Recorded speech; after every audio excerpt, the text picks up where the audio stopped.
Everyone, welcome to our channel moments with P हूँ। आज हम बच्चों को लेके पहुँचे हैं संजय वन।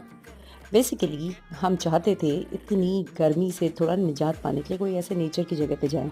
दो ह्यूमिडिटी बहुत ज़्यादा थी, लेकिन हम सब ने अपने लिए जो है खाना बना के प्रॉपर तरीके से पिकनिक स्पॉट इंजॉय किया, जिसमें सारे बच्चों ने बहुत धमाल मचाया। इतनी गर्मी हो रही थी, लेकिन फिर भी हमको इस पर्टिकुलर जगह पे बहुत अच्छा लगा।